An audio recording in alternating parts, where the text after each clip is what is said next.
Assalamualaikum warahmatullahi wabarakatuh. Waalaikumsalam warahmatullahi.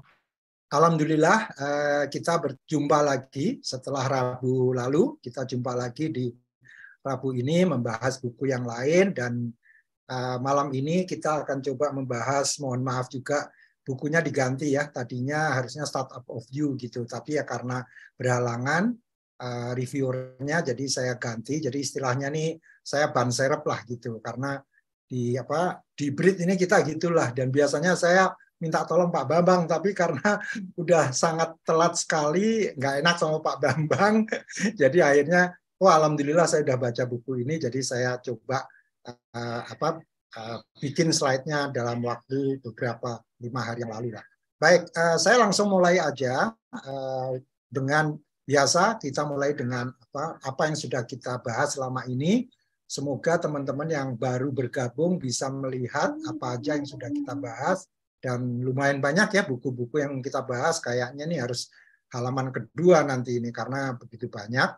Nah, buku-bukunya juga temanya bervariasi, mulai dari strategi and marketing, karena memang awalnya tadinya ini kan bedah buku bisnis ya, sampai sekarang juga masih sebetulnya, semuanya terkait bisnis. Kemudian leadership tentu ada kaitannya dengan bisnis, kita semua tahu, entrepreneurship apalagi ya, ini memang bisnis. Kemudian operations excellence, teknologi dan innovation. Ini nanti juga akan ada inovasi lagi dari Pak Budi Raharjo yang akan membahas buku innovation. Dan khusus mengenai environment, ternyata ada beberapa buku yang related ya, yang sudah pernah kita bahas. Dan salah satunya yang The Future We Choose, itu dulu yang membahas juga, yang malam ini jadi guest kita, Pak Widiawan Prawira Atmaja, atau Kang Wawan saya biasa nyebut.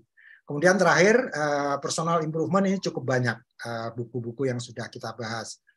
Nah, kemudian hari ini kita akan bahas ini, speed and scale, dan alhamdulillah juga terima kasih teman-teman partisipasinya, ternyata kita bisa menyusun schedule sampai Maret ya 2023, bahkan tadi hari ini per hari ini ada lagi tambahan 2, jadi sampai dengan April itu sudah ada buku-bukunya yang akan di pertengahan April yang akan dibahas.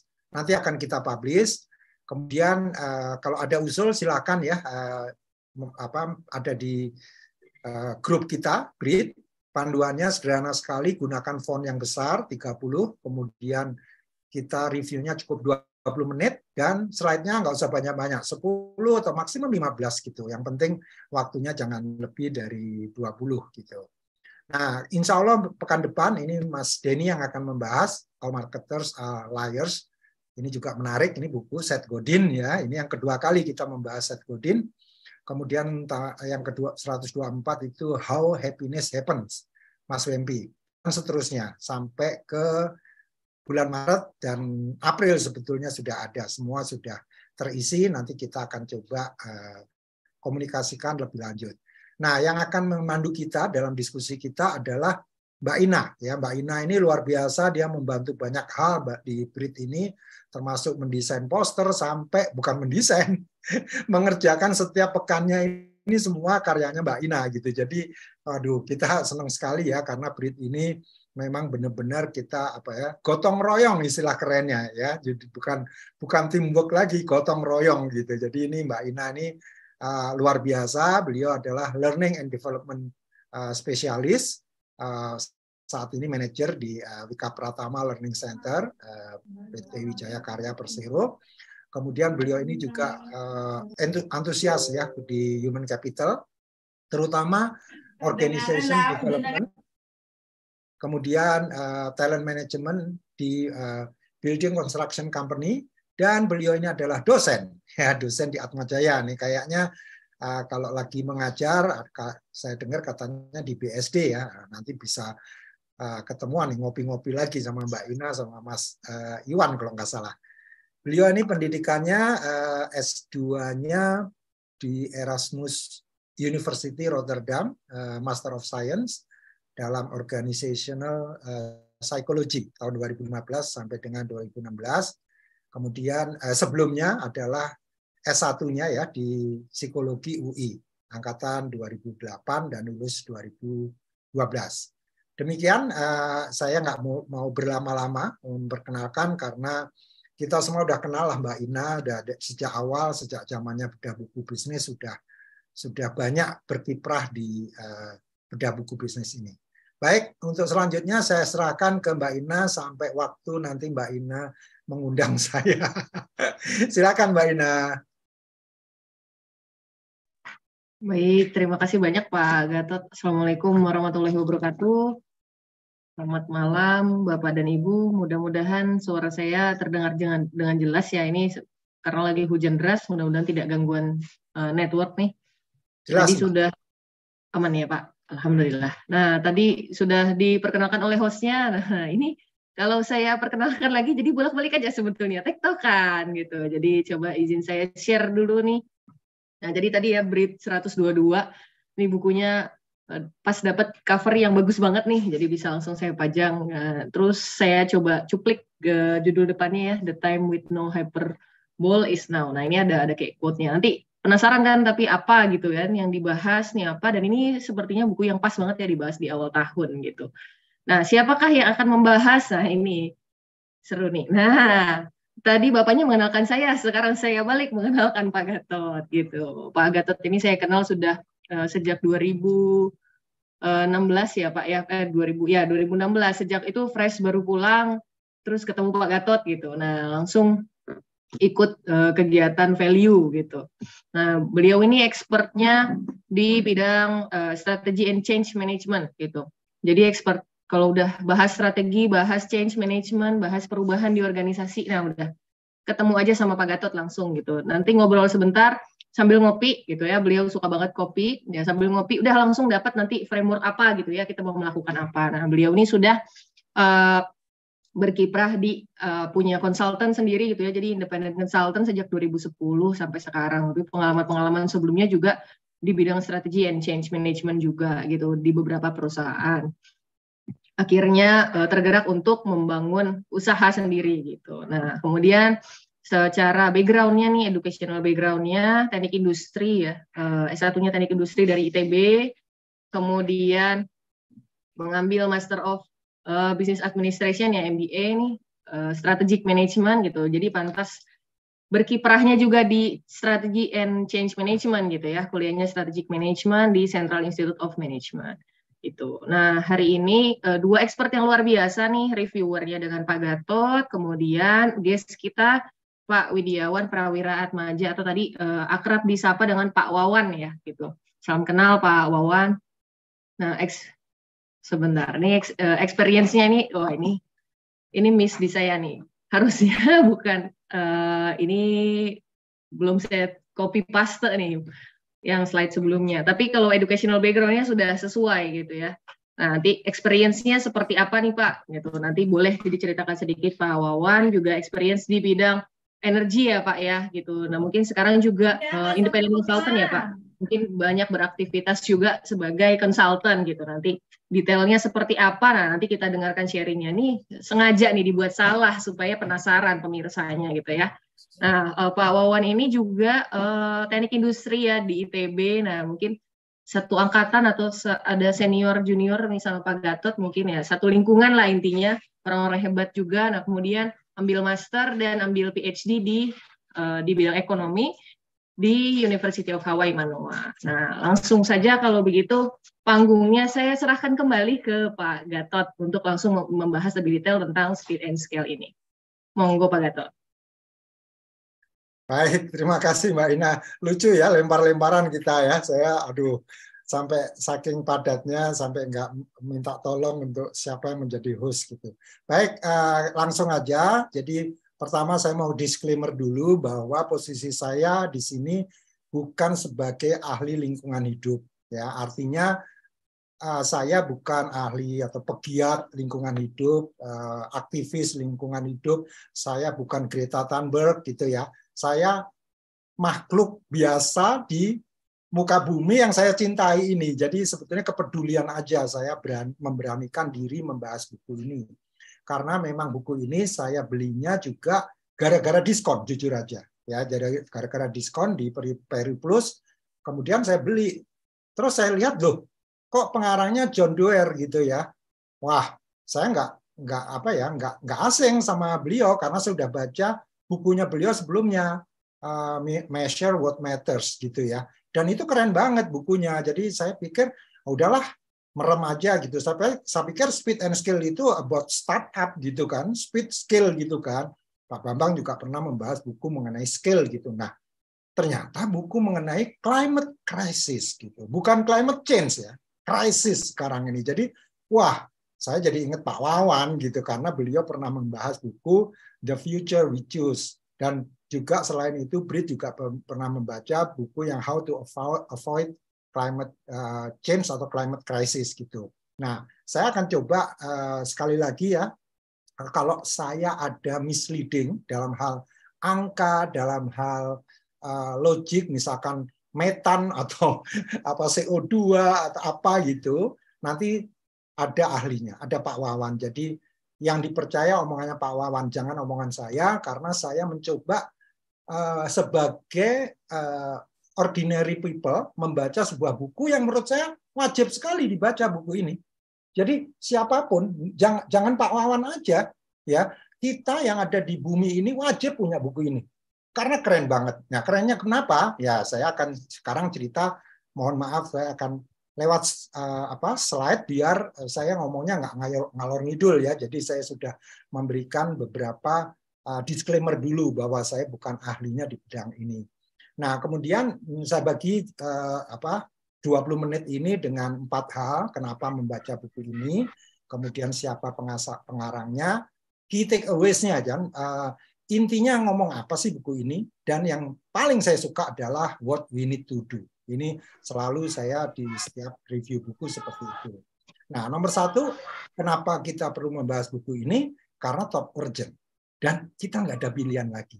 Ya, jadi kita sudah nggak punya pilihan, karena istilahnya nih kayak kita nanti kejeduk, depan kita tembok, dan tembok itu harus kita runtuhkan gitu, kasarnya seperti itu. Nggak ada jalan kiri atau kanan gitu, karena ya kita hidup di bumi ini gitu, ibaratnya kita ini di dalam sel gitu ya, yang kita harus keluar dari sel itu, seperti itu. Hanya saja mungkin kita nggak merasa situ gitu. Yang kedua, ini adalah tentang big plan, tentang sesuatu yang besar sekali, ya, sesuatu yang sebetulnya tidak mungkin tapi harus kita lakukan, ya, dan nanti kita lihat common sense-nya seperti apa. Nah, ini yang ketiga, take action, ya. Jadi karena memang buku ini mengajari mengenai action.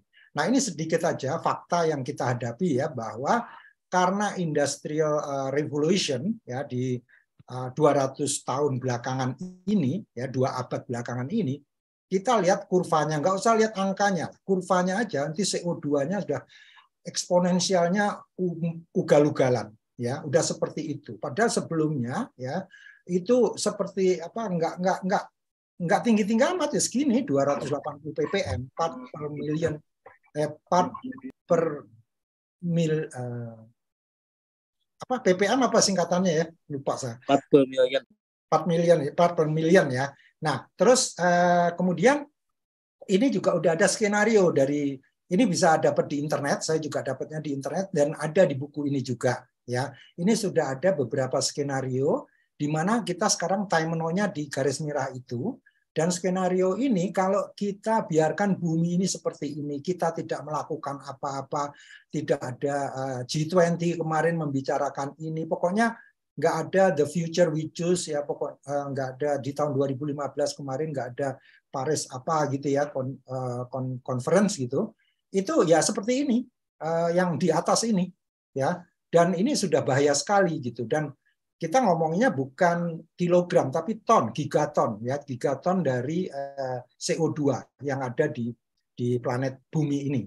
Nah, kalau kita skenario yang kedua ini dengan ada policy yang sudah ditekankan, itu kita masih bisa maintain level di 50 gigaton ini. Ya, jadi ini sebetulnya yang kita inginkan. Tapi kalau semua negara melakukan apa yang dicanangkan ya, pledges ya, dan targetnya itu sesuai, bisa lebih tentram lagi kita yang biru ini. Kira-kira seperti itu ya. Kita nanti cek sama Pak Wawan. Nah, sekarang mengenai John Deere ini. John Deere ini memang orang yang luar biasa. Saya kenal beliau ini melalui dulu ada buku namanya High Output Management. Itu karangannya Andy Grove, dan dia memang kerja untuk Andy Grove waktu itu, Intel, ya kita semua tahu.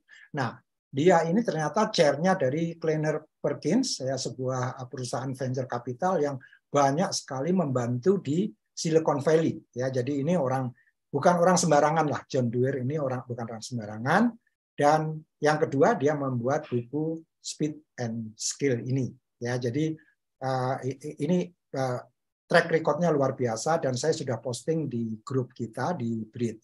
Nah, Speed and Skill ini ternyata sekarang menjadi sebuah gerakan, ya, dan ini situsnya bagus sekali. Ya, nanti silahkan teman-teman, Speed and Skill, N-nya bukan tanda tapi AND ya, speedandskill.com. Itu keren banget, dan semua yang ada di buku ini sama dia dibikin trackingnya. Saya pikir tadinya, wah rugi juga ya, ngapain beli buku ini? Enggak. Ternyata justru karena saya udah baca buku ini, membaca websitenya tuh jadi menarik sekali dan bagus sekali menurut saya. Karena ada trackingnya. Ya, silakan nanti teman-teman kunjungi sendiri. Nah, key takeaways-nya, walaupun saya ngomong berbusa-busa, hanya 2 sebetulnya. Ya, pertama adalah big plan, yaitu bagaimana kita mengatasi emisi ini dan mengakselerasinya. Ya, jadi hal apa yang harus dikurangi, kemudian bagaimana akselerasinya supaya tercapai. Yang kedua, kalau Anda nggak peduli dengan yang pertama, yuk kita belajar OKR, kita belajar performance management. Dan ini, orang satu ini memang gurunya, jadi kita nggak akan rugi membahas buku ini, kalaupun Anda nggak peduli. Ya, mau naik berapa derajat pun nggak peduli, tapi hati-hati ya, ingat fenomena kodok direbus itu ya, kita nggak peduli, nggak tahunya kita semua mati gitu ya. Jadi ini buku ini memang top urgent banget. Nah, ini tadi yang sudah saya sebut, dan yang related itu ini ya, ada How to Avoid a Climate Disaster, ini Bill Gates. Kemudian Pak Wawan waktu itu di BRID yang 78 ya kalau nggak salah, itu The Future We Choose dibahas. Kemudian Our Iceberg is Melting, ini sebetulnya lebih ke parodi ya, tapi bukan bicara angka, tapi lucu. Ini buku bagus sekali, dan waktu itu guest-nya Pak Bambang Pramujo ya. Jadi ini buku tentang change management, tapi kasusnya adalah climate crisis. Nah, kemudian juga necessary revolution juga, dan terakhir yang saya baca ini, sudah saya baca tapi belum pernah kita bahas, yaitu bukunya Greta Thunberg. Sebetulnya bukan Greta, tapi ibunya, Emma siapa gitu, menulis mengenai gerakannya si Greta Thunberg, Our House is on Fire. Ya, ini bukunya nggak terstruktur bagus, tapi cukup untuk membuat saya berpikir gitu ya, banyak hal-hal menarik. Nah, ini yang sudah pernah kita bahas di awal-awal BRID tahun 21, tepatnya BRID nomor 24 ya. Dan ini tulisan sebetulnya sudah saya buat resensinya di koran Tempo waktu itu masih tahun 2008 ya, yaitu The Necessary Revolution. Pak, pada waktu itu Peter Senge aja sudah keluar gitu ya. Saya lupa Al Gore itu tahun berapa, mungkin 2006 atau 2005 juga. Tapi di buku ini juga dibahas.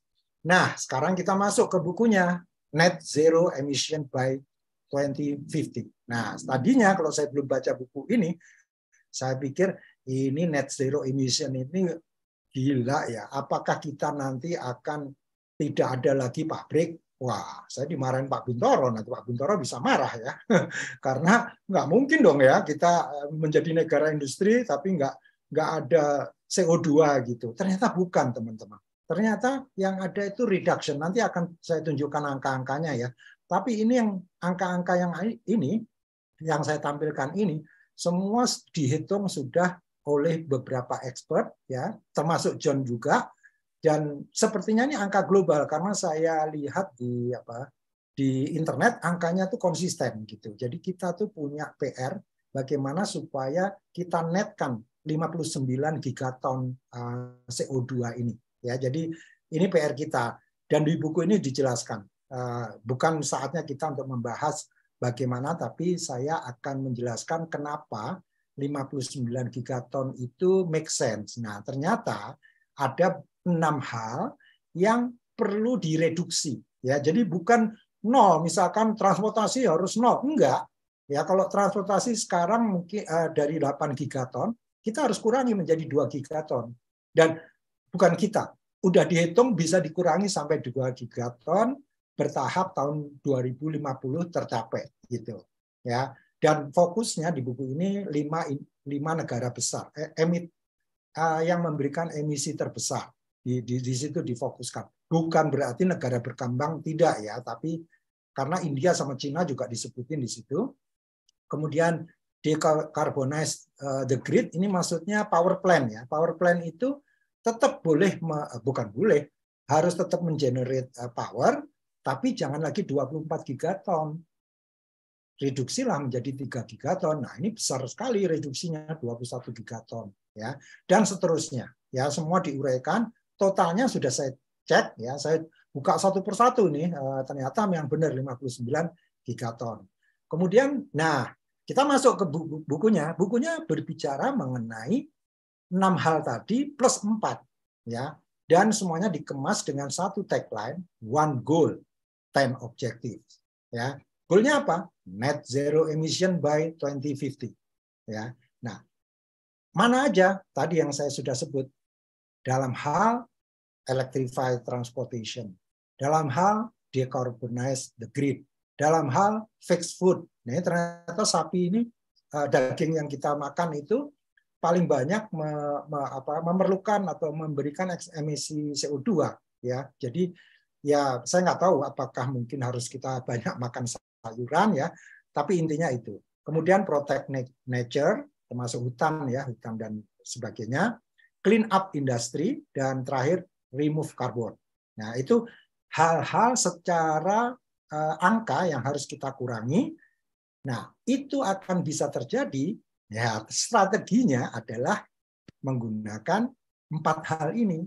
Ya, keren ya. Jadi dari segi struktur buku ini waduh keren banget ya. Jadi kalau Anda lihat strukturnya aja udah seneng banget gitu ya. Seneng banget. Nah, ini ada 4 hal yang harus dilakukan dalam hal politik, dalam hal bagaimana gerakan ini menjadi tindakan, inovasi, investasi. Nah, kita ngomongin yang nomor 10 ini, John Doerr ini memang kerjanya investasi. Nah, sekarang saya lihat detailnya. Ya, detailnya ini bukan untuk saya bahas satu persatu, tapi saya ingin kita belajar. Belajar apa? OKR. Nah, keren kan? Objektifnya electrified transportation. Ya.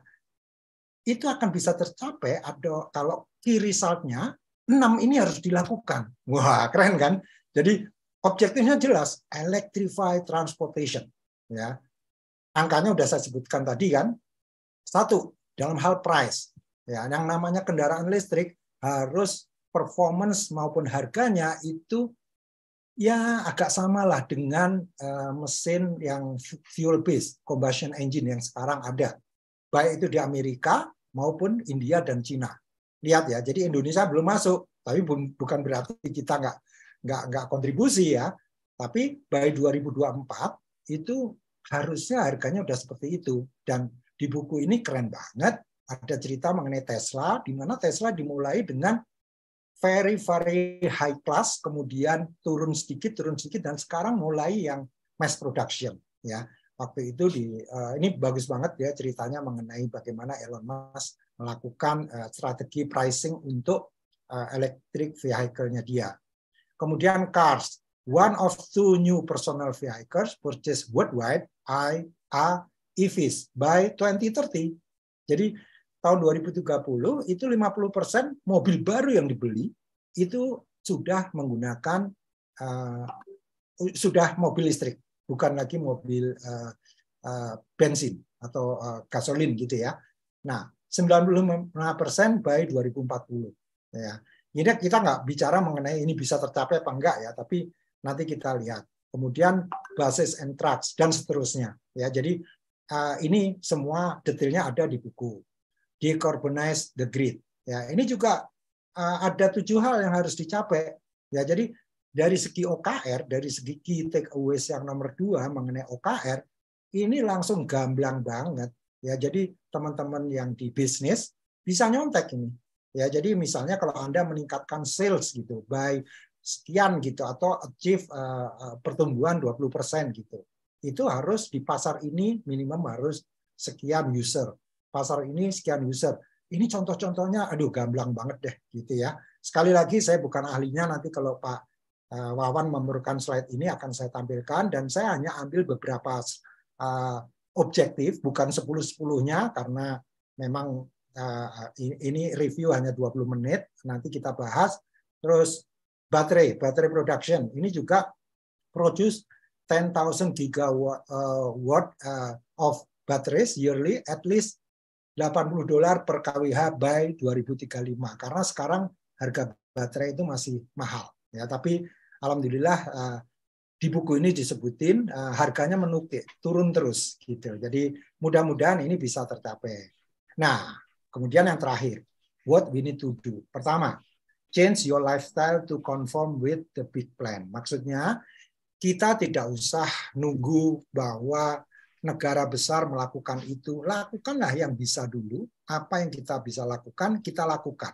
Ya, kita support. Misalnya kemana-mana bawa alah Kak tumbler gitu loh. Jangan mentang-mentang ada aqua dan sebagainya gitu ya. Kalau saya memang sudah biasa bawa tumbler ya. Jadi tadi saya ketemu Pak Mirza di Sagala juga saya bawa tumbler gitu. Terus kemudian kalau saya karena saya bersepeda ya, ternyata kalau saya menggunakan mobil setiap 10 km itu saya menyumbang on average ya 1 kg CO2. Jadi kalau saya ke Sagaleh, jarak rumah saya ke Sagaleh ini 10 kilo, pulang pergi, saya sudah mengirit 2 kg. Ya. Nah, itu baru saya. Kalau 10% penduduk Jakarta melakukan atau switch dari menggunakan mobil pribadi ke sepeda, ya, itu bisa luar biasa dampaknya. Ya, jadi maksud saya change your lifestyle ini benar-benar yang kita bisa lakukan aja, nggak usah yang mulu-mulu lah, nggak usah di rumah kita ada tenaga surya gitu. Walaupun memang di buku ini disebutin every household can generate their own energy, itu disebutin. Yang kedua, change your business yardstick to OKRs. Ya, nah ini kalau ini saran saya sih, karena KPI itu udah jadul, karena KPI itu sudah cuman target tok gitu. Kalau ini objektifnya apa? Ya, untuk mencapai objektif itu kirisannya apa gitu ya. Jadi ini menurut saya penting sekali, dan saya rasa teman-teman yang mengikuti ini terutama teman-teman BRID ya, tolong nanti kunjungilah website ini. Beli bukunya dulu terus kunjungi, karena kalau langsung kunjungi kayaknya agak bingung ya, tapi websitenya benar-benar keren ya. Dan yang paling penting jangan lupa join BRID ini, karena di BRID ini kita banyak sekali, saya banyak belajar ya dari teman-teman yang di BRID, karena kita setiap hari selalu sharing ya. Nah itu yang bisa saya sampaikan Mbak Ina, pas mendekati 20 menit, jadi saya mengutamakan ini ya diskusinya, karena pakarnya ada di sini Pak Widiawan. Mudah-mudahan ini bisa memancing Pak Widiawan kemarahan beliau gitu loh. Wah, siap. Terima kasih banyak Pak Gatot. Mantap. Asik banget ya dengerin Pak Gatot review buku ya, berasa diceritain isi bukunya gitu, tapi cuma dikasih secuplik aja gitu. Jadi penasaran, Pak. Ini sampai dicari dari Jogja nih Pak, baru dapat Pak. Saya jadi penasaran mau buka setelah ini. Nah, tidak kalah penasaran lagi pastinya langsung dengar dari ahlinya gitu ya. Ahli di bidang energi ini sepertinya udah lama banget berkecimpung di dunia energi gitu ya, dan sekarang juga Pak Wawan sebagai dosen juga ya Pak ya. Nah, mungkin bisa langsung cerita tadi kemarahannya apa gitu ya. Kalau butuh slide-nya bisa langsung nanti dibantu ditampilkan. Monggo Pak Wawan, silakan. Oke. Saya punya waktu berapa lama Mbak Ina? Waktunya 20 menit Pak. Nanti kalau kurang kita tambah pas diskusi aja gitu. Ya, betul. Mungkin ya, lebih baik lebih sedikit. Kalau saya boleh share screen bisa ya? Bisa Pak. Oke. Udah kelihatan ya? Siap. Sudah Pak. Oke. Wah. Mudah-mudahan juga suaranya nanti nggak terputus-putus atau ada masalah. Baik, Saya waktu dihubungi Pak Gatot, ini teman saya seangkatan dulu dari ITB, diminta untuk melihat konteksnya dengan Indonesia. Jadi mandatnya adalah bagaimana hubungannya dengan Indonesia, sehingga saya memberikan judul seperti ini yang nanti saya coba kaitkan dengan apa yang sudah disampaikan oleh Pak Gatot gitu ya. Saya juga disclaimer bahwa saya bukan ahli lingkungan. Jadi saya memang berkecimpung di sektor energi lebih dari 30 tahun bekerja di sektor tersebut, khususnya di oil and gas sebenarnya. Tapi sekarang saya tentunya juga cukup terlibat dengan kegiatan-kegiatan yang kaitannya dengan net zero emission, khususnya dalam konteks pemodelan. Oke, jadi Indonesia tentunya sudah committed akan juga mencapai net zero emission di tahun 2060, sama halnya dengan China gitu ya. Jadi perbedaannya dengan buku adalah kita bukan di 2050 tapi di 2060, dan itu sudah disampaikan committed dalam untuk Paris Agreement ya, karena kita adalah salah satu yang anggota di COP tersebut, dan kemudian sudah menjadi kebijakan Indonesia nasional, menjadi undang-undangnya Undang-Undang 16 tahun 2016, artinya itu sudah diratifikasi oleh parlemen kebijakan itu. Apa yang kemudian disampaikan ke setiap pertemuan COP itu adalah rencana Indonesia untuk mengurangi emisi, dan ini dibuat dalam satu dokumen yang sudah juga disampaikan, dan beberapa hal yang intinya adalah kalau untuk kasus Indonesia, karena kita sangat tergantung kepada batu bara, khususnya dalam pembangkitan listrik, itu harus dikurangi, ada phase down, dan akan ada early retirement, mungkin sudah pernah dengar, untuk PLTU yang dengan fuelnya adalah batu bara, dan dalam prosesnya akan menggunakan gas. Kenapa gas? Karena gas itu setengah emisi dari batu bara. Bedanya dengan buku yang tadi disampaikan Mas Gatot, kalau menurut buku itu di tahun 2023 ke depan harusnya batu bara dan gas sudah tidak ada, karena gas biar bagaimanapun masih menyumbang emisi CO2 ke udara, dan juga kalau metannya leak, di situ disebutkan di buku ya. Jadi metan itu bisa 4 kali lebih poten dari CO2. Jadi kalau kita bicara mengenai emisi, itu biasanya dalam bentuk CO2 ekivalen, tapi bukan hanya CO2 saja, ada yang lain-lain termasuk gas rumah kaca. Jadi kalau di Indonesia coal phase down, dan kalau terpaksa kita ada emisinya, mau nggak mau kita harus menggunakan tadi yang bahasanya adalah teknologi menangkap karbon gitu ya, carbon capture and storage, atau kalau saya US itu carbon capture and utilization and storage gitu ya, terutama untuk yang pada saat nanti coal-nya itu belum benar-benar habis gitu ya. Kemudian tentunya adalah bagaimana meningkatkan peran dari energi terbarukan, hydro, geothermal, biomass, solar, PV, dan sebagainya. Dan seterusnya itu ada sedikit teknologi yang nanti perlu dilihat, terutama dalam konteks intermittency dari solar, PV maupun wind misalnya gitu ya.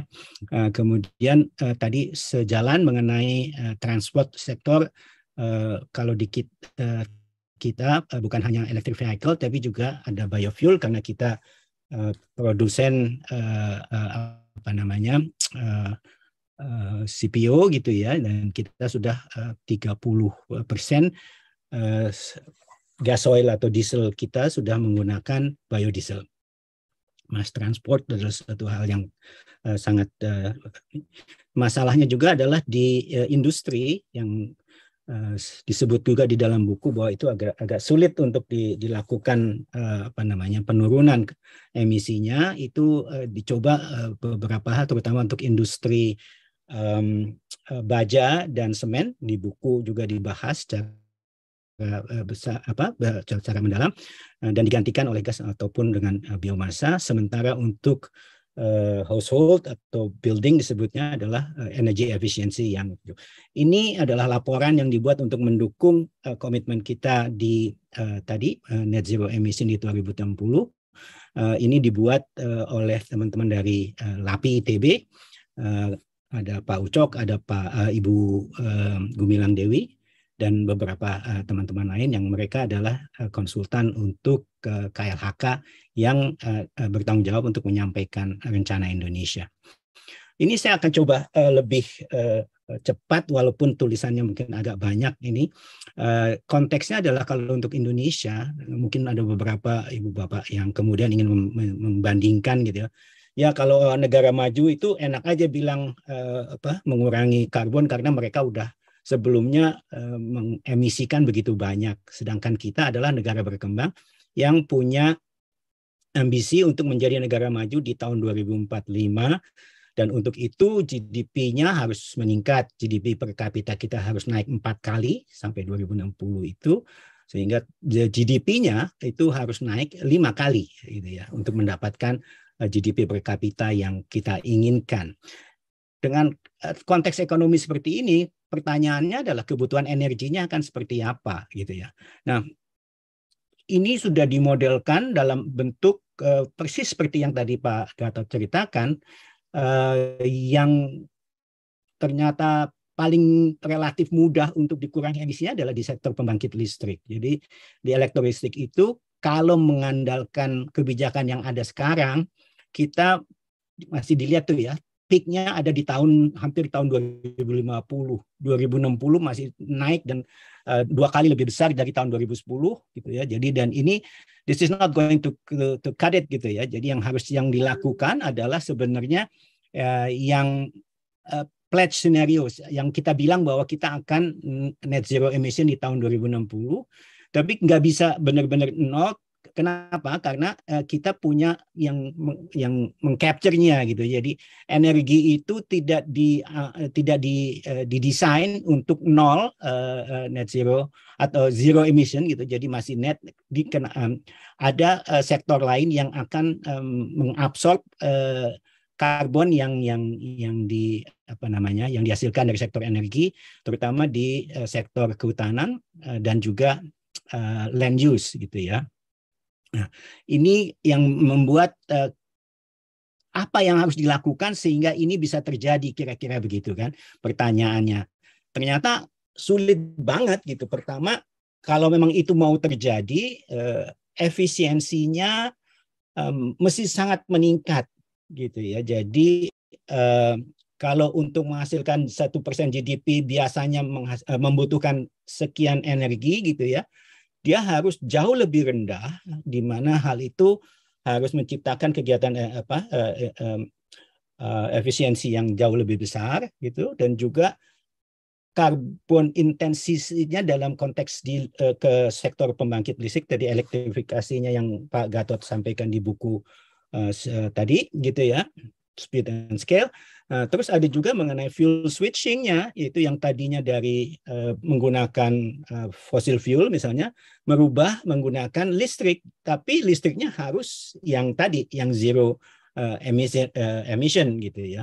Dan kalau misalnya masih ada emisinya, yang harus ditangkap. Nah, jadi CO2 capture-nya itu sedemikian besar yang harus ditangkap, dan pertanyaannya adalah berapa biayanya, tentunya seperti itu gitu ya. Dan kalau nah, uangnya ada nggak gitu, kalau kita bicara tadi bahwa harus ada investasi, kalau perusahaan ngelihatnya itu kan return-nya gitu ya, jadi dia mau investasi tapi is it going to be justified atau enggak gitu. Jadi dilihat untuk konteks yang tadi yang kita inginkan itu kebutuhannya hampir 100 billion US dollar gitu ya pada tahun 2000 sampai 2050 gitu.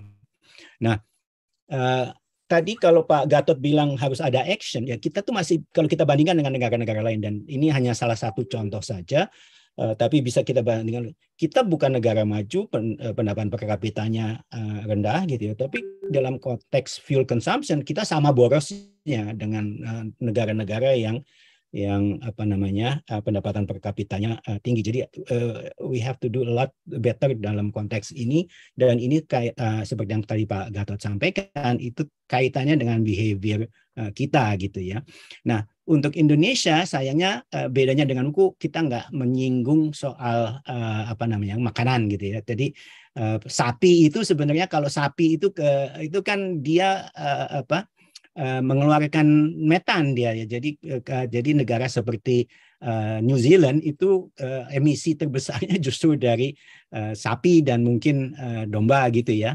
Dan itu kalau misalnya mau lebih sedikit, tentunya makan dagingnya harus dikurangi gitu. Nah, sekarang saya berargumen gitu ya, bahwa at the end of the day yang akan melanggarkan ini tentunya pemerintah pasti akan mengarahkan, memberikan insentif atau disinsentif, insentif untuk yang energi besi dan disinsentif untuk energi yang masih berdasarkan fosil. Tapi yang menjalankan itu kan sebenarnya adalah pelaku usaha gitu ya.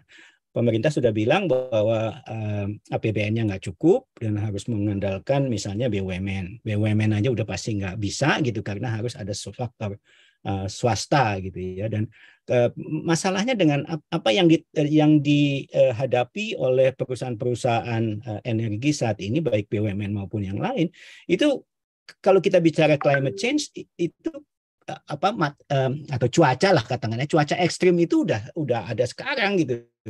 Di di Amerika luar biasa sekarang badai-badai saljunya. Eropa untungnya dia mild winternya sehingga tidak terjadi masalah itu gitu. Tapi kalau di Texas yang nggak biasa ada salju, ada salju. Jadi Mekah nggak pernah ada salju gitu ya. Yang kayak begini-begini itu konteksnya menjadi kita bisa diskusi lebih lanjut, misalnya hal ini kan juga akan berkaitan dengan crops gitu ya, pangan misalnya yang kayak gitu-gitu.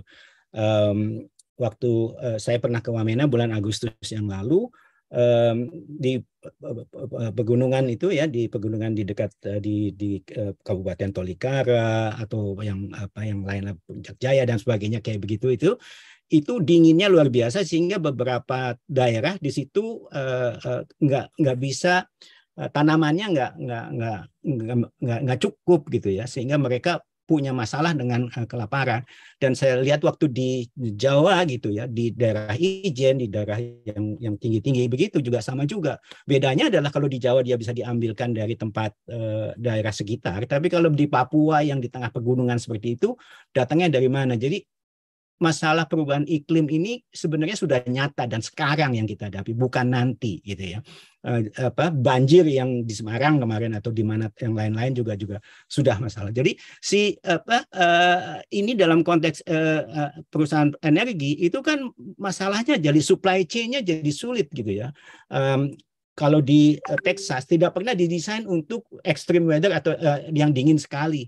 Jadi waktu itu mati gridnya, dan banyak orang yang mati gitu, yang mana benar-benaran meninggal gara-gara itu gitu. Nah, konteks ini juga kaitannya dengan misalnya kalau Pertamina gitu, kan dia harus berubah gitu ya dari oil and gas company menjadi energy company. Terus akan seperti apa mereka melakukan portofolionya dan sebagainya. Dan hal-hal lain yang kaitannya dengan misalnya ESG requirements gitu ya, sehingga sekarang di buku itu dibahas gitu ya mengenai bagaimana perusahaan itu mengandalkan ESG requirements yang mereka harus lakukan demi financing yang akan lebih kompetitif dan sebagainya dan seterusnya.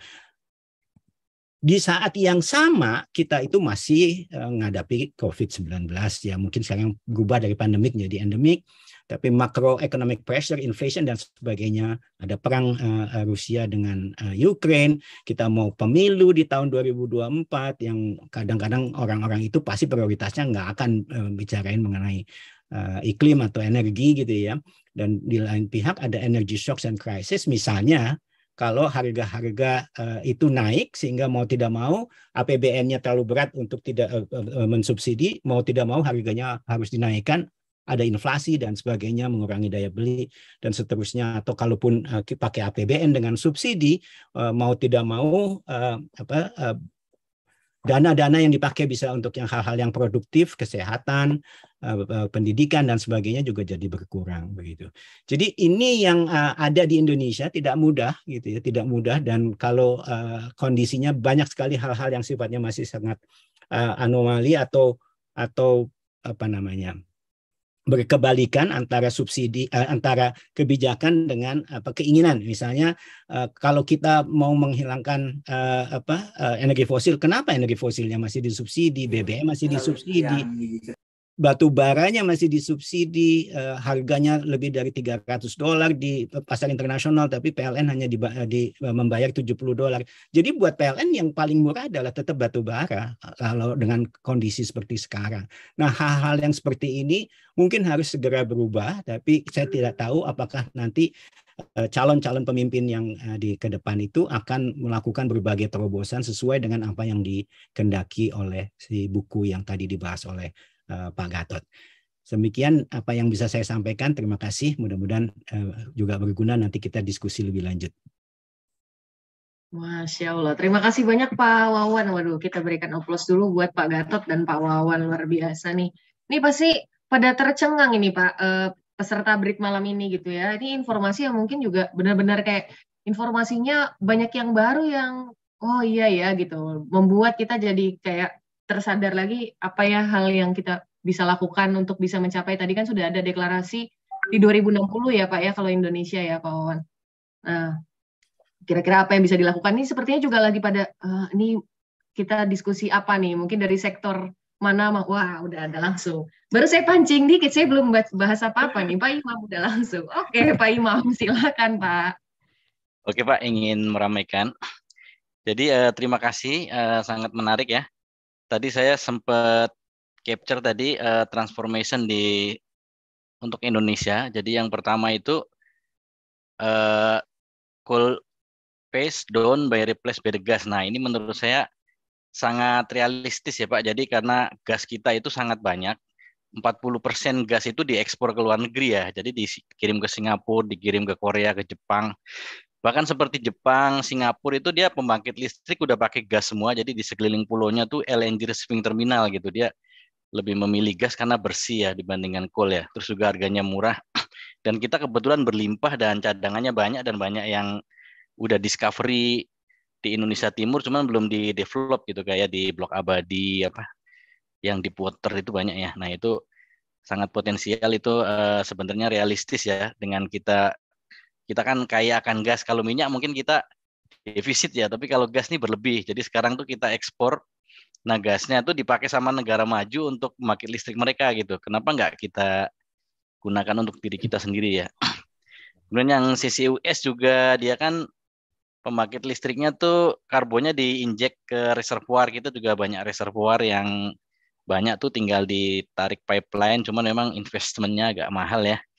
Untuk kompresor sama pipeline-nya, terus tapi reservoirnya banyak bahkan di luar negeri itu Pak, Singapura dan lain-lain tuh banyak yang mau nyewa ini, jadi mau ngirim karbon ke Indonesia nanti disimpan di reservoir yang sisa-sisa kita yang kosong itu masih sangat potensial ya, karena kita kan banyak reservoir yang udah habis ditinggalin gitu kan, nah itu bisa untuk reservoir nyimpen karbon kan, bahkan udah diminta sama negara Singapura dan lain-lain tuh. Nah itu kesempatan kita punya potensi juga ya. Terus mengenai penggunaan renewable juga sekarang tuh perusahaan udah banyak ini Pak, jadi kalau mau pinjem ke perbankan dan sebagainya tuh kita ditanyakan apakah kita memakai renewable. Kalau kita banyak berarti kita sustainable nilainya bagus, itu lebih mudah untuk minjam ke perusahaan ke financial institution gitu ya. Kalau di perusahaan saya itu sangat ini ya, banyak dikembangin untuk renewable itu.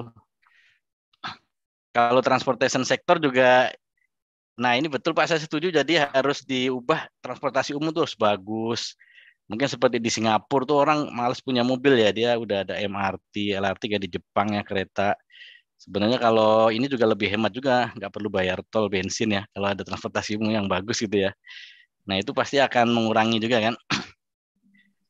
Terus kalau electric vehicle juga di tempat kita juga udah dikasih tuh Pak, untuk ngecasnya itu di parkiran mobilnya tuh ada khusus untuk mobil listrik ya, kalau yang mau pakai ya. Terus Nah, itu yang batu bara Jadi memang. tadi pagi kan gue tanya. Terus untuk building sektor ya energi efisiensi mungkin pakai ini ya Pak, fisika bangunan. Kalau di tempat kita tuh belajar kalau supaya ini apa, cahayanya dapat banyak, terus pakai solar panel dan sebagainya ya. Jadi menurut saya sih kita bisa Pak, potensinya ada, tinggal masalah gimana kemauan atau mungkin faktor seperti dibilang Pak Widiawan tadi, mungkin pemimpin ke depan mungkin supaya lebih ini gitu Pak ya. Itu aja sih Pak, ada komentar saya. Terima kasih. Pak Widiawan, ini Mas Imam ini memang ahli oil and gas, memang di oil and gas gitu udah hampir 20 tahun ya Mas Imam ya. Jadi sangat paham lah. Mungkin ada tambahan komentar sedikit Pak Wawan. Oh iya.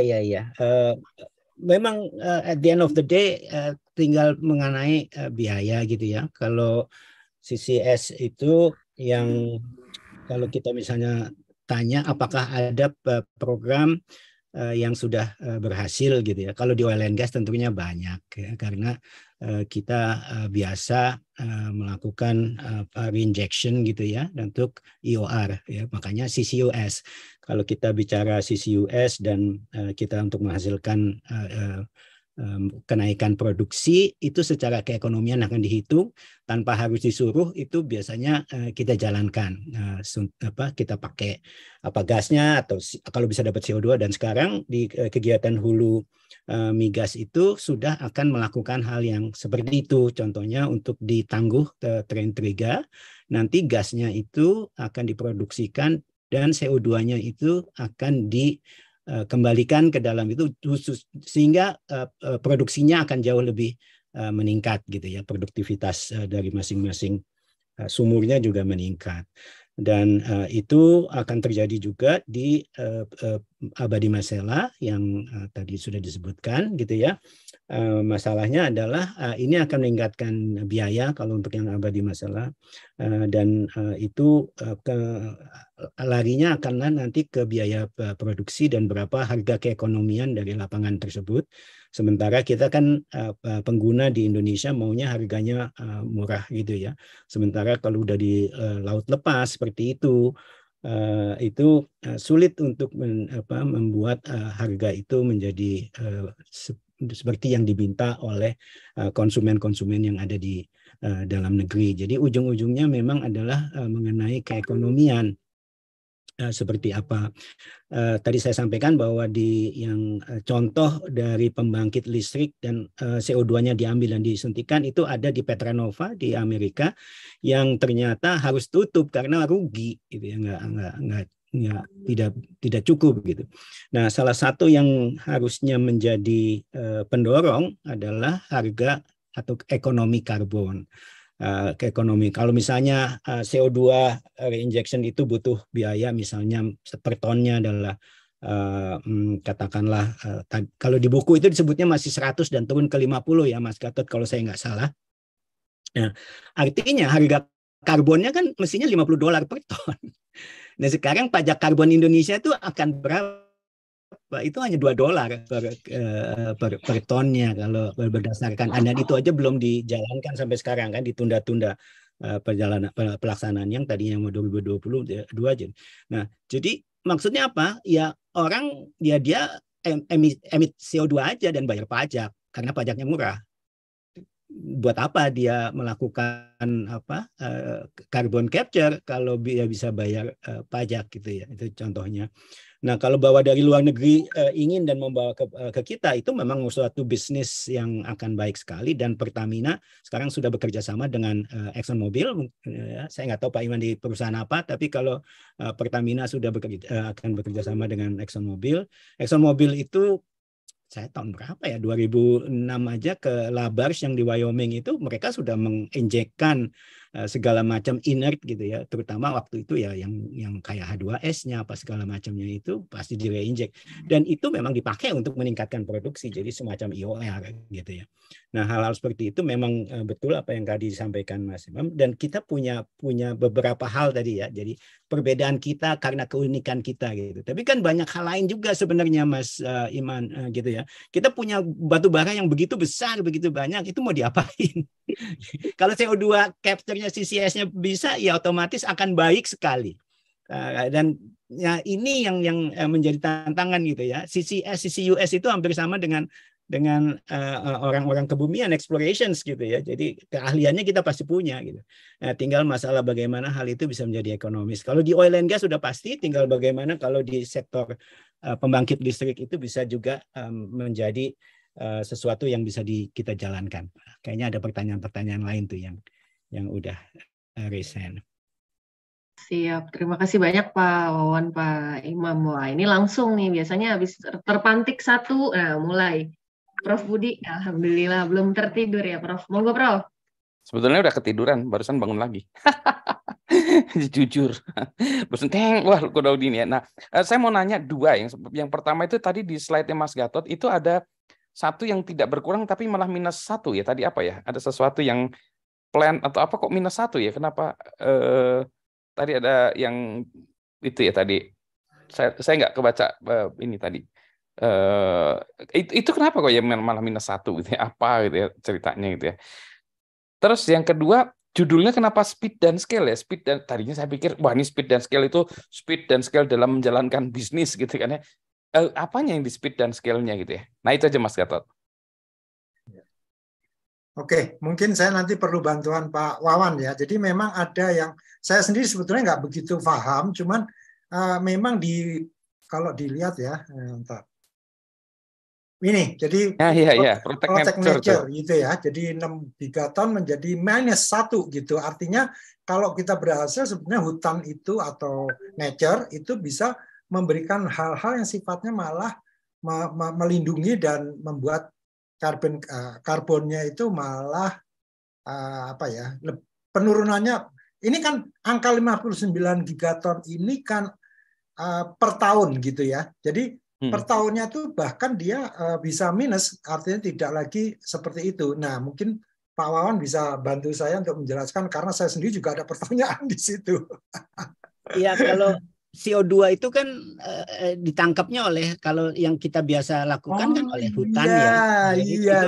Jadi nature-nya itu menjadi carbon sink, Pak Budi. Jadi dia kalau misalnya deforestasi ya otomatis dia, apalagi kalau kebakaran hutan gitu ya. Jadi CO2-nya malah keluar dan tidak berhasil menangkap. Tapi kalau hutannya diperbesar, dia otomatis dia akan menjadi carbon sink yang jauh lebih besar, dan otomatis kita tadi Pak Gatot sudah bilang bahwa nggak mungkin dia zero gitu, harus ada emisinya tetap, tapi itu akan bahasanya tuh di offset gitu ya dengan adanya. Nah, Indonesia juga tadi menambahkan dengan Pak Iman itu kita punya sekali banyak karena kita banyak hutan, kita banyak dan pantai kita tuanya. Jadi kalau hutan bakau dan sebagainya yang kita kalau kita bagus menanamnya itu sekarang udah banyak yang jualan Pak Gatot. Jadi CO2. Jadi orang yang melakukan berbagai emisi untuk supaya dia dianggap netral, dia membeli karbonnya itu dengan cara membayar misalnya untuk penanaman hutan bakau. Nah, orang-orang Indonesia sudah banyak yang berdagang itu gitu. Walaupun kita aturannya belum ada, dan selama orang itu belum ada, itu sudah banyak sekali orang-orang yang mengambil posisi. Dan mungkin teman-teman yang punya mungkin bisa dulu masih ingat ya, ada clean CDM itu segala macam yang bisa kita dapetin uang gitu ya dari konteks itu. Nah, ini contoh aja pembangkit angin yang ada di Sulawesi, di Sidrap, itu harga ke PLN-nya tipis banget sehingga dia nggak cukup menguntungkan, tapi dia berhasil mendapatkan carbon credit namanya, dia bisa jual itu ke orang-orang yang mereka masih mengemit karbon, tapi karena dia beli karbonnya itu, jadi dia punya hak untuk mengemisi karbon karena dia udah beli tadi si carbon creditnya itu.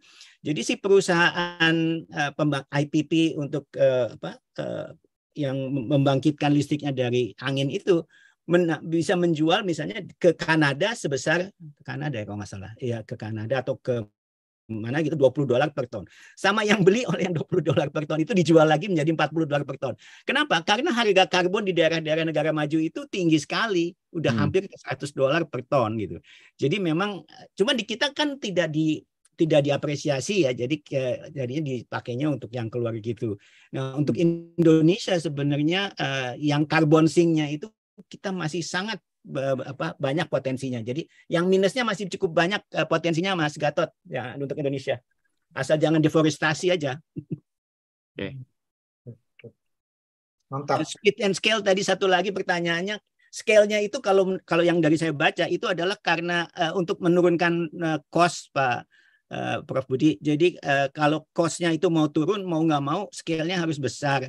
Nah, itu yang kemungkinan Indonesia akan sangat terdisadvantage karena kita sulit ya untuk mendapatkan hal itu. Jadi untuk harga electric vehicles murah di tempat lain kita akan susah itu Pak Gatot. Itu salah satunya yang karena secara scale nggak. Dan kalau kita pakai energi EV gitu, sementara listriknya masih dari batu bara ya sama aja bohong.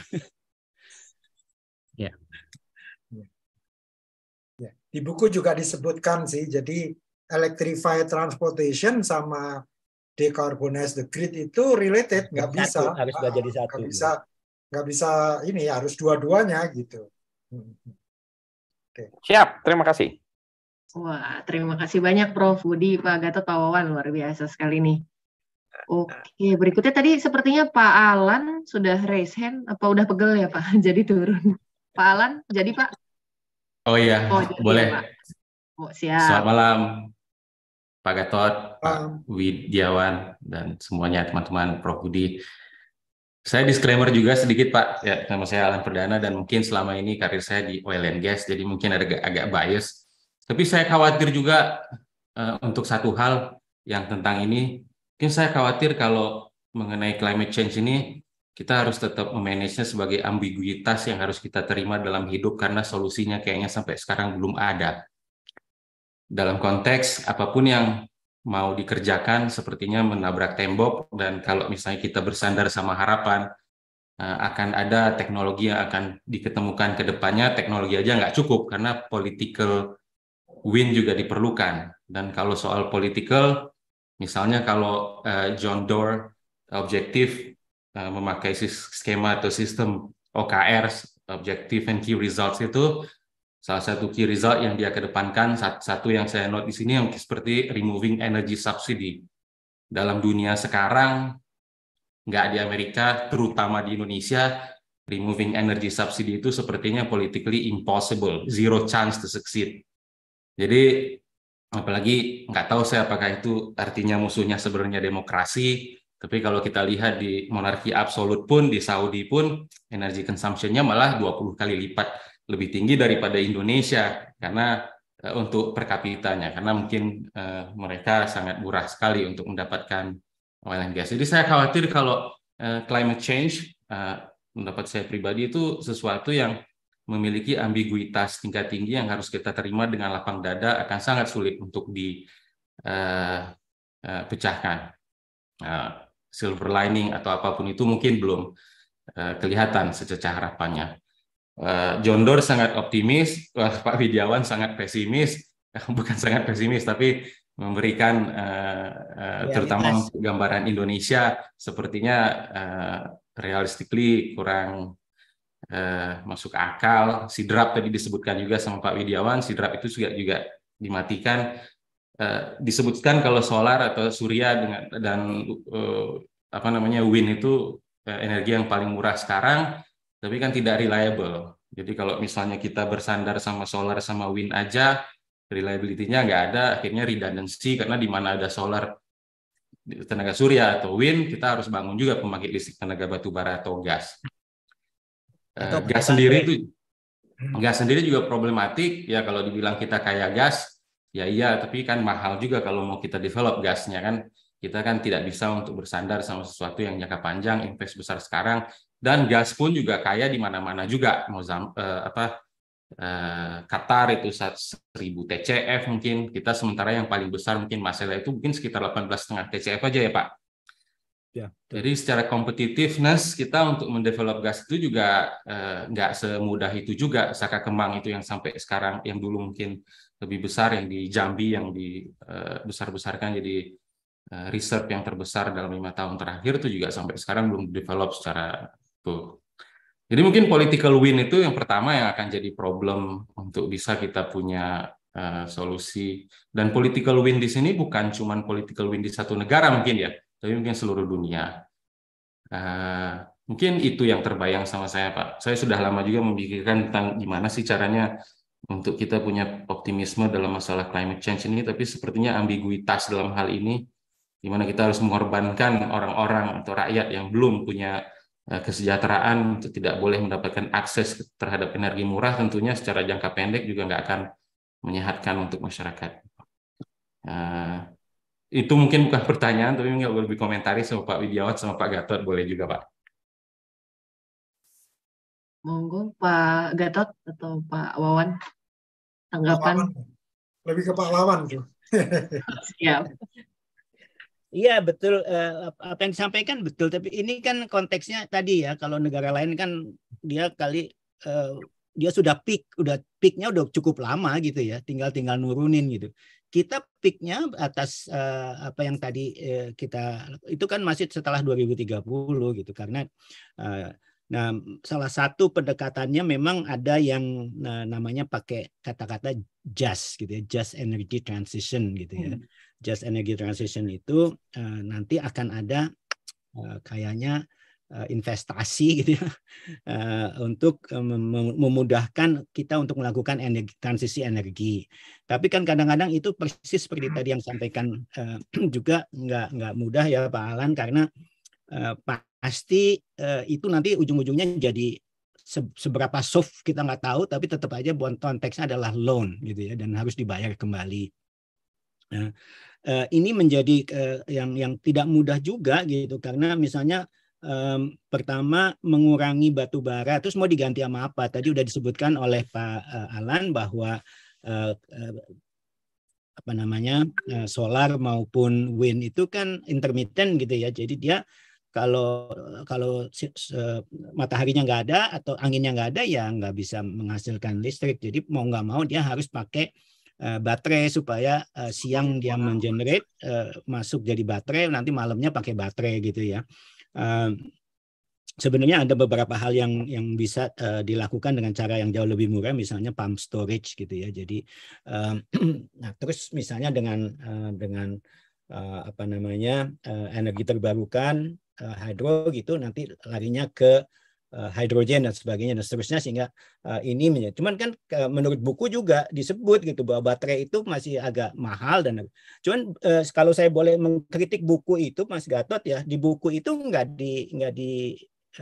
dibahas bahwa baterai itu kan tetap juga ada masalah ya, karena kan baterai itu apa namanya punya economic life cycle yang terbatas, sehingga dia harus nanti begitu banyak baterai bekas yang harus didaur ulang atau yang harus dibuang gitu. Jadi katanya di beberapa news gitu, orang yang baterainya udah mati, electric vehicle-nya, daripada ganti baterai yang harganya mahal banget, beli lagi aja mobilnya gitu, karena harga baterai itu adalah berapa persen atau 80% dari harga si mobilnya gitu ya. Jadi tadi ambigu itu benar ya, kalau orang ekonomi itu bilangnya trade off ya. Trade off-nya masih banyak banget. Jadi si buku juga bilang bahwa sebenarnya solusinya nggak hanya satu. Jadi bukan hanya energi terbarukan, tapi banyak hal. Ada teknologi ya, hidrogen misalnya, atau amonia atau apapun juga yang nanti terus, tapi hidrogennya sebisa mungkin harus datang dari energi terbarukan, sehingga maka disebutnya di buku itu green hydrogen gitu. Nah, makanya mereka membilangnya itu scale, karena menurut si buku itu ini hanya bisa jadi murah kalau scale-nya dapat gitu ya. Dan itu terkait dengan tipping point itu. Di buku di beberapa kali disebut tipping point yang harus kita maknai bahwa buku ini mengasumsikan akan ada teknologi-teknologi baru yang awalnya mahal kemudian akan jadi murah dan itu menjadi solusi. Sementara banyak hal yang kita juga belum mengerti, misalnya untuk bagaimana kita mengelola baterai-baterai bekas dari ex-lithium yang juga harus dipikirkan itu akan nanti dikemanakan gitu ya. Nah, saya merasakan sih ya bahwa hal ini bukan sesuatu yang mudah gitu, terutama untuk negara seperti Indonesia yang konsumsi energinya itu masih akan cukup tinggi karena kita ekonominya mau meningkat untuk menjadi negara maju. Ini menjadi dilema tersendiri yang katanya sih akan diadres dengan yang namanya tadi Just Energy Transition, makanya namanya JETP ya, Just Energy Transition Partnership, yang sudah mengkomitmenkan $20 billion pada saat acara G20 di Bali supaya kita bisa mendapatkan bantuan kita yang pasti bukan hibah tuh Mas Gatot, jadi masih sesuatu yang akan misalnya kalau kita harus memensiunkan dini PLTU itu ada yang menanggung depresiasi yang dipercepatnya. Jadi accelerated depreciation-nya ada yang bayar gitu ya. Tapi dia maunya nanti dia yang mendapatkan hak untuk melakukan investasi IPP energi terbarukan untuk mensuplai ke PLN misalnya gitu ya. Nah, mereka ada hitung-hitungannya kan pastinya kan, jadi IRR-nya mereka itu berapa gitu ya. Mungkin dengan adanya ESG pendanaannya relatif lebih rendah sehingga IRR-nya nggak tinggi-tinggi amat, tapi tetap aja itu kan harus dikembalikan gitu loh. Jadi hal ini ya masih merupakan suatu tantangan yang berat terutama untuk Indonesia. Saya sih nggak pesimis, saya menganggap bahwa ini adalah sesuatu yang harus dijalankan oleh semua orang karena kalau orang ekonomi itu kan selalu bilang bahwa eksternalitas itu moral hazardnya adalah orang kecenderungannya adalah menjadi free ride gitu ya. Nah, kita menurut saya mungkin nggak bisa free ride ya dengan alasan kita pengen dari negara berkembang menjadi ingin negara maju, tapi kita juga harus punya tanggung jawab dan itu juga kalau secara political will-nya ada karena kita sudah komit, tapi apa yang dikomitkan dengan apa yang di kebijakan yang ada seperti yang tadi itu gitu ya, itu masih sangat jauh gitu, sangat jauh dan itu menjadi tantangan tersendiri karena ya tadi jadi insentif-disinsentifnya tuh belum pas untuk kita, tapi kalau kita mau menjalankan itu secara konsisten, mungkin kita juga we just cannot afford to do it gitu. Ya, ini nambahin aja Pak Wawan. Jadi sebetulnya saya sempat pesimis ya mengenai electric vehicle ini karena 2 tahun atau setahun yang lalu itu ada orang Norwegia atau Swedia gitu yang secara demonstratif dia tunjukin di YouTube gitu, dia ngebom sendiri mobil Tesla-nya.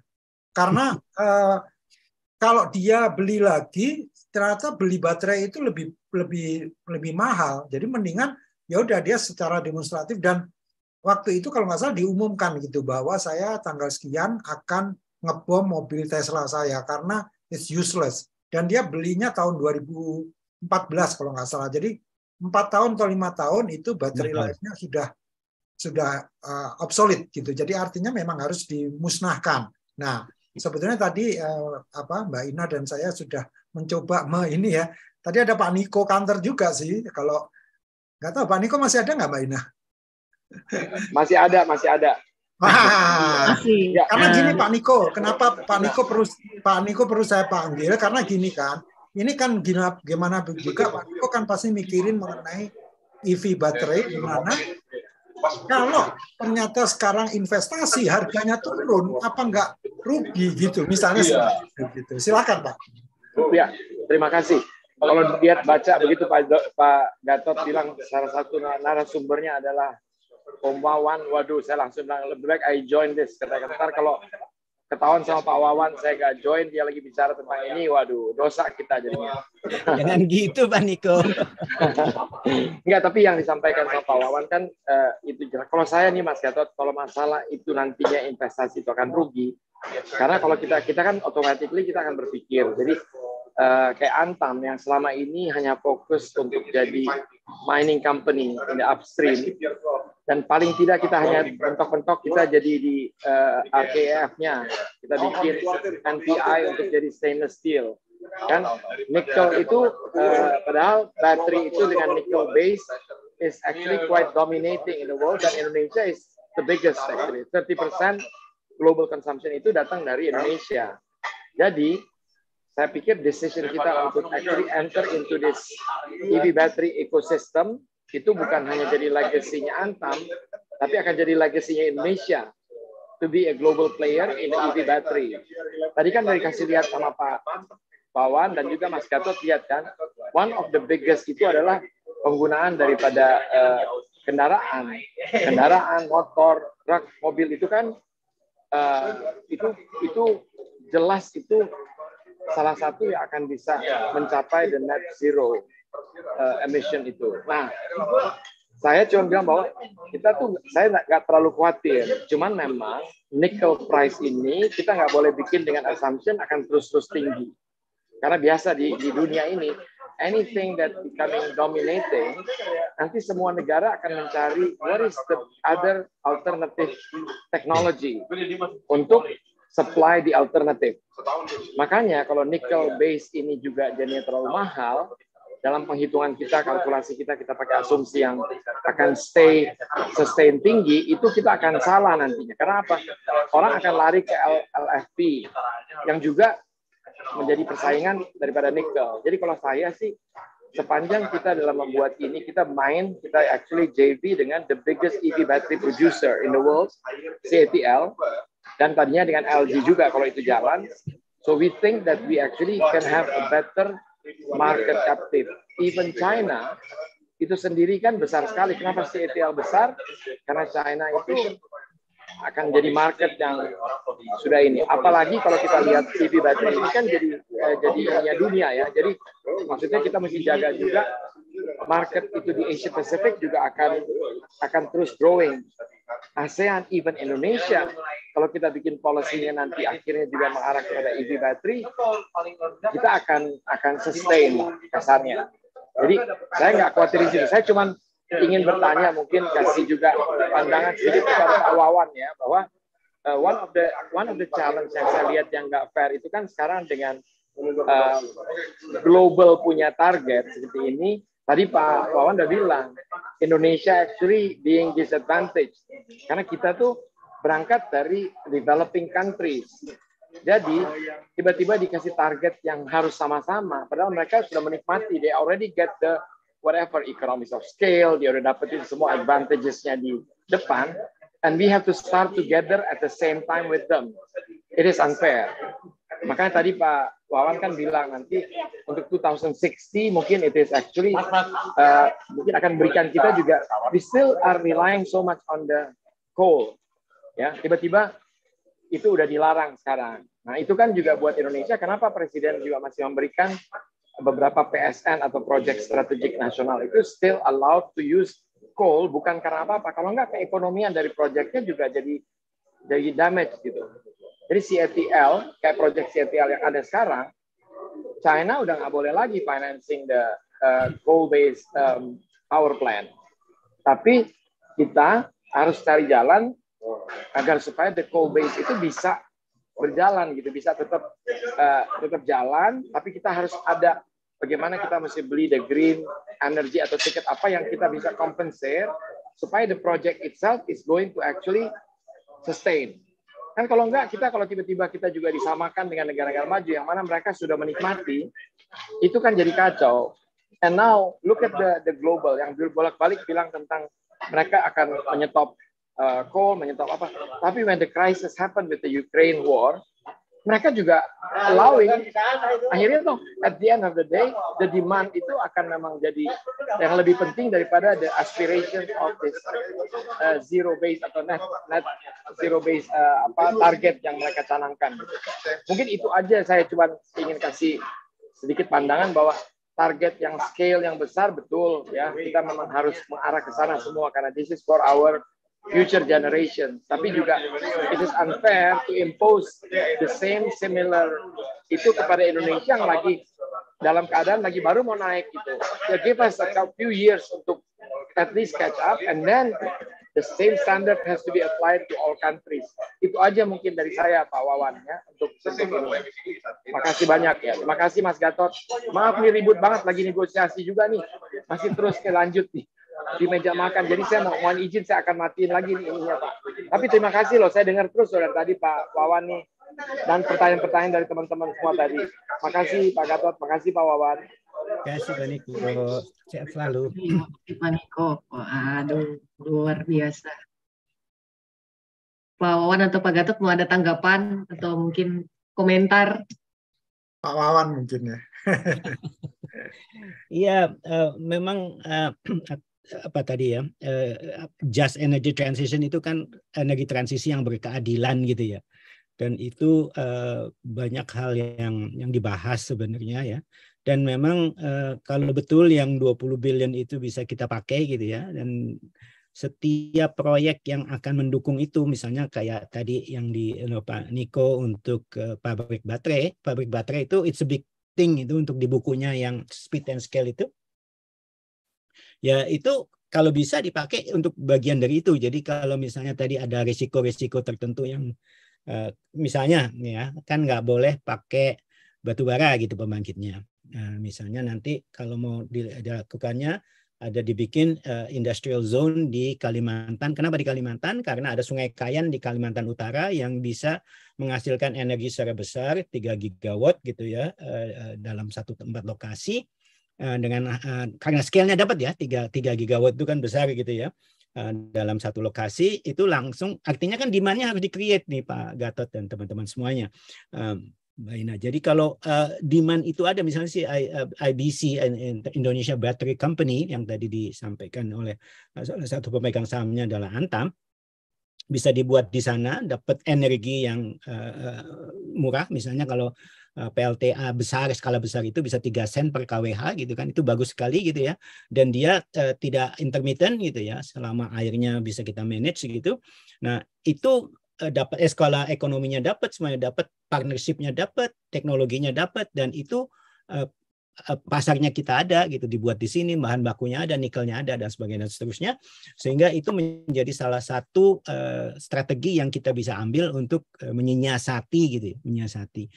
Selain yang tadi misalnya batu baranya itu mau kita apain sih batu baranya selain carbon capture, ada lagi nggak misalnya kalau kita adalah mau gasifikasi batu bara gitu ya, atau batu baranya dijadikan di methyl ether DME yang menjadi substitusi dari LPG, sehingga kita tidak lagi mengimpor LPG terlalu besar gitu ya. Nah, yang begitu-begitu itu kan menjadi fokus untuk country spesifik kayak Indonesia yang punya beberapa advantage yang kita lakukan. Karena tadi punya nikel salah satunya yang disebutkan oleh Pak Niko, itu kita harus dukung bareng-bareng gimana caranya supaya kita menjadi produsen baterai yang cost kompetitif, artinya energinya harus murah, energinya jadi energi terbarukan, dan dengan demikian ESG-nya masuk sehingga dapat pendapatan dana yang relatif murah, sehingga orang mau melakukan investasi, dan kita bisa menjadi tempat untuk misalnya bukan hanya sekedar pasar tapi produsen misalnya gitu ya, electric vehicle kalau bisa memungkinkan. Nah yang kayak begini-begini ini kan menjadi kesempatan. Jadi kan kita selalu kalau di bisnis melihat bagaimana tantangan itu menjadi kesempatan gitu. Tadi di awal Mas Iman bilang bahwa CCS itu kesempatan buat Indonesia gitu ya. Terus energi terbarukan menjadi beberapa hal yang juga kesempatan buat Indonesia. Misalnya geothermal itu kan belum sepenuhnya potensi yang ada kita manfaatkan misalnya kayak gitu-gitu. Nah ini mau nggak mau harus diberikan yang namanya insentif Mas Gatot. Nah sayangnya tadi kan bahwa nggak semuanya konsisten ke arah sana. Ya kenapa? Ya salah satunya adalah energi fosilnya masih disubsidi. Jadi ya mixed signals jadinya ya. Jadi mixed signalsnya itu terjadi gitu, ada gitu. Tapi kalau untuk yang tadi baterai yang Pak Niko itu sih udah jelas, itu kalau menurut saya udah harus jalan, itu harus cepat malah ya. Tapi tempatnya tadi ya kalau bisa di Kaltara dibuat sedemikian rupa dan si itunya mau gitu. Nah Pak Nikonya keluar lagi nih. Betul Pak, enggak betul, memang betul. Saya dengar kok Pak, saya dengar Pak. Terima kasih Pak Wahan ya.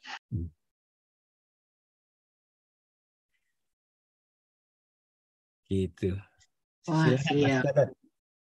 Pak Gatot ada tambahan Pak? Wah, menarik banget nih Pak ya Ini isinya. kayaknya Pak Satya tadi sempat ini, tapi satu hal aja nih mengenai ini ya. Kita ngomongin praktek aja ya. Artinya kalau memang dari pemerintah saya setuju gitu ya, memang harus ada. Tapi apa enggak juga kita sebagai warga negara biasa ini, apa yang bisa kita lakukan ya Pak Wawan? Maksudnya ya saya bisanya yang kecil-kecil seperti tadi ya. Biasa kalau naik mobil gitu ya, saya in fact sejak Juli itu saya udah nggak pakai mobil pribadi gitu, maksudnya mobil nggak saya pakai gitu, tapi saya benar-benar full pakai sepeda atau apa gitu yang kita nih rakyat kebanyakan nggak usah menunggu gitu, bisa membantu menyelamatkan gitu loh Pak. Iya, yang mengurangi carbon emission sebenarnya kan konteksnya adalah carbon footprint ya. Jadi apa yang kita lakukan adalah carbon footprint, karena kan bukan hanya kita gitu ya, tapi yang mensuplai gitu ya misalnya. Jadi kan kalau saya nggak tahu nih teman-teman, saya juga bukan ahli gitu ya, tapi kita tahu bahwa untuk melihat carbon footprint itu harus dari ujung sampai ujung gitu ya. Jadi ada yang scope 1 yaitu di tempat di mana barang itu diproduksikan. Scope 2 adalah barang itu diambil dan di misalnya kalau oil and gas gitu ya. Scope 1-nya itu ada di hulu migas. Si Pertamina yang di kilang itu jadi scope 2-nya gitu. Nah, nanti end user-nya itu scope 3. Dari ujung ke ujung itu harus ada carbon footprint-nya. Nah, saya setuju bahwa setiap orang punya kesempatan untuk melakukan sesuatu gitu ya, lebih efisien, lebih tidak gitu ya, kayak Mas Gatot gitu, tidak menggunakan kendaraan yang apa namanya ya, terutama kan kalau mobilnya Mas Gatot pastinya masih pakai bensin gitu ya, internal combustion engine gitu ya. Kalau pakai electric vehicle ya mungkin boleh aja, misalnya sepeda motor listrik ya boleh juga gitu ya. Jadi bukan motor bensin gitu ya, boleh gitu ya. Nah yang kayak gitu-gitu juga bisa. Tapi misalnya tadi disebutkan ya, orang yang berhenti makan daging itu juga berkontribusi loh untuk tidak membuat populasi ternak itu menjadi semakin banyak gitu ya. Dan yang kayak gitu menjadi juga mungkin orang vegetarian bisa bilang bahwa saya berkontribusi untuk mengurangi carbon emission gitu. Sip. Ya, makasih Pak. Silakan Pak. Ini Mbak Ina. Iya, Pak Satya sudah raise hand ini sepertinya. Jadi diingatkan ya Pak, berhenti makan daging juga ya. Habis ini langsung puasa dulu, makan AIC kayaknya ya. Kalau you can eat, berhenti dulu nih. Oke Pak Satya, silakan Pak. Selamat malam, makasih banyak. Sebetulnya ini tadi mau beritahu aja, itu ada Pak Abian di chatting yang ada pertanyaan, tapi sekalian deh ini juga ikutan pertanyaannya Pak Abian. Tadi Pak Widiawan cerita mengenai CCS, tapi di lain sisi kita tahu bahwa pemerintah 2028 ya Pak Wawan ya, adalah terakhir peresmian PLTU batubara, jadi udah itu nggak boleh. Nah, saya ingin tahu seberapa. Jadi di industri tadi udah dibilang sama Pak Niko, kalau industri masih boleh, tapi dengan ada beberapa catatan ya. Catatannya adalah di tahun berapa gitu udah harus emisinya dikurangi sekian persen. Nanti Pak Niko bisa ada di Perpres 112 tahun 2022. Oke, thank you.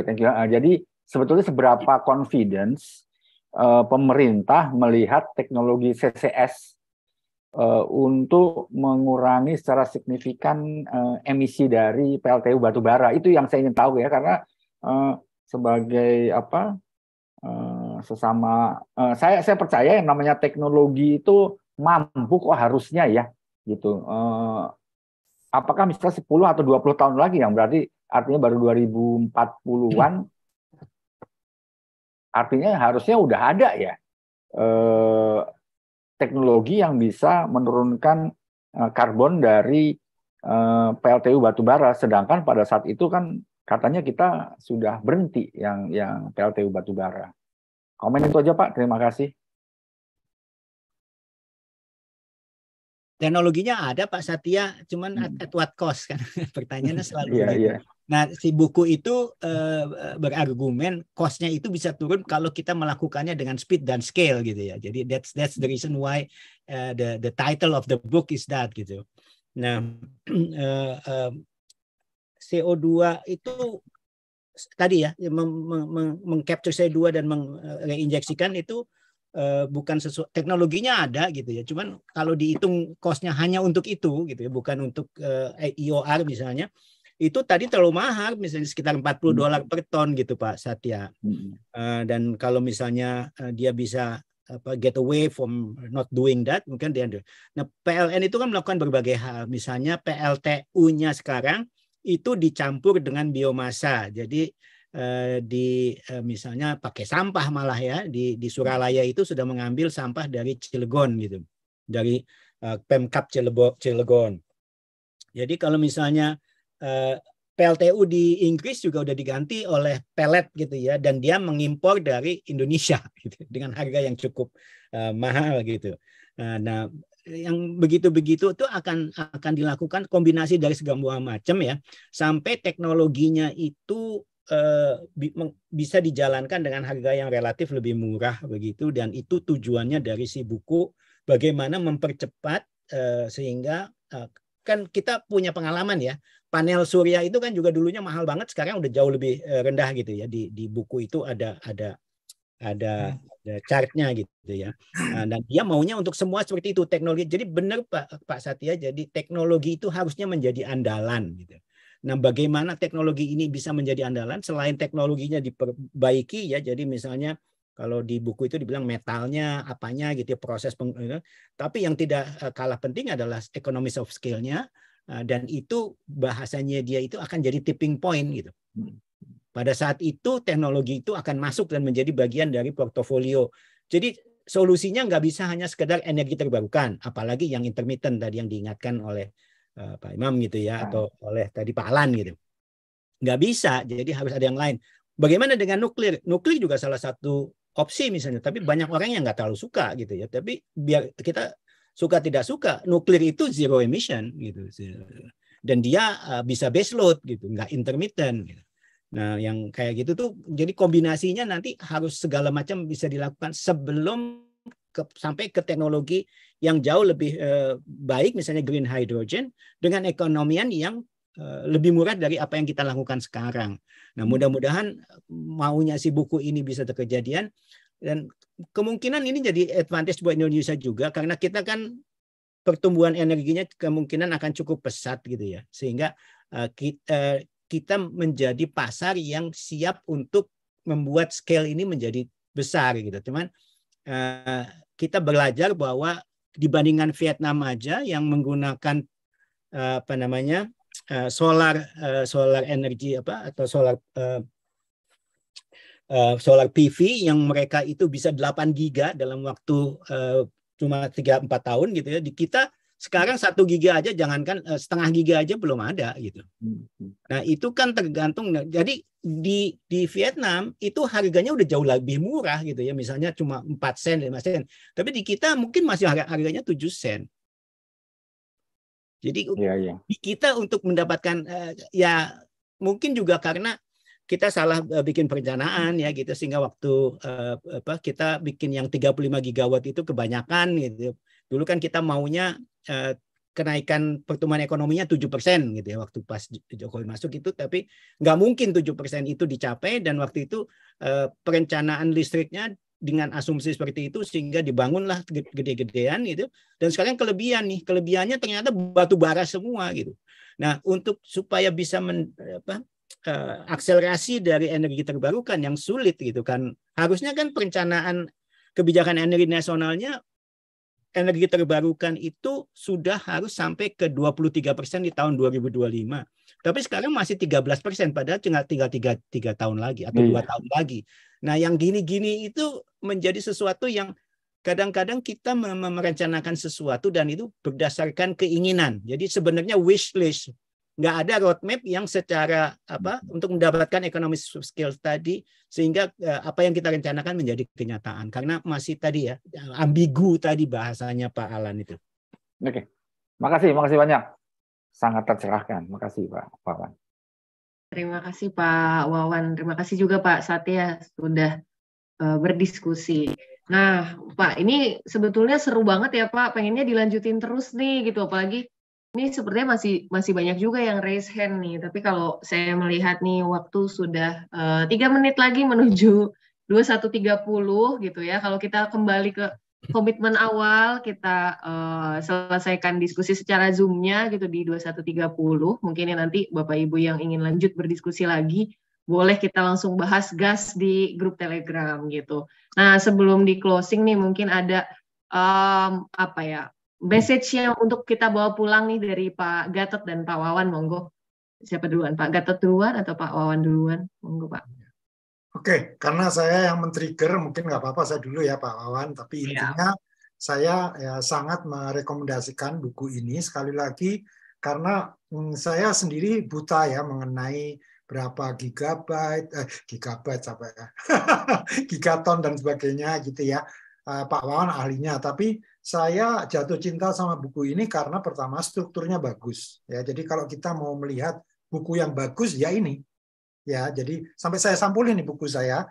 Padahal saya belinya kecelakaan nih. Makasih Pak Fakhrudin karena waktu itu ini sebenarnya saya beli diskon, tapi ternyata memang luar biasa. Kemudian yang kedua, karena saya memang banyak di transformasi yang kaitannya ujung-ujungnya ke orang. Jadi saya senang sekali cara John Doerr ini menjelaskan OKR. Jadi menurut saya juga udah nggak usah lagi baca buku yang pertama. Maaf ya, bukannya saya ini ya nggak promosi buku pertama, karena di sini semua contoh-contohnya tuh clear banget gitu ya. Jadi karena saya udah baca buku yang pertama gitu ya, saya melihat bahwa buku ini sudah cukup untuk membaca OKR itu apa dan penerapannya di perusahaan kita masing-masing dari buku ini aja. Oke, itu kalau dari saya. Jadi kalau kontennya dari energi, silakan Pak Wawan. Baik, terima kasih Pak Gatot. Mungkin Pak Wawan berikutnya Pak, ada message apa nih yang bisa dibawa pulang sama teman-teman dari BRIN? Iya, monggo Pak. Kalau saya sih sebenarnya nggak pesimis amat gitu ya, tapi untuk menjalankan ini tantangannya memang besar.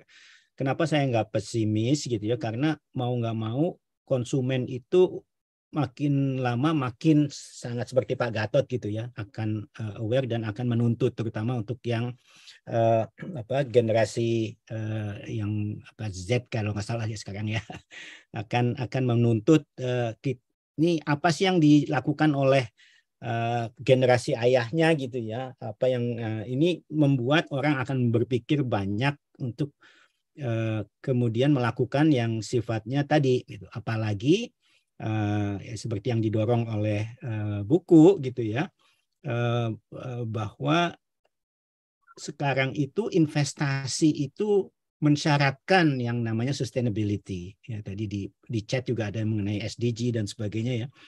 Ini kesadaran tentang itu dan jualan yang sifatnya kayak Donald Trump itu, kalau menurut di buku itu ada referensi yang bilang bahwa jualan seperti itu udah nggak laku di Amerika dan itu bipartisan ya, jadi baik di Republikan maupun Demokrat sama-sama voternya itu menginginkan pemerintah melakukan sesuatu. Itu sudah banyak juga dilakukan dengan misalnya oleh Biden gitu ya, ada istilahnya itu tentang inflasi, kalau nggak salah apa sih?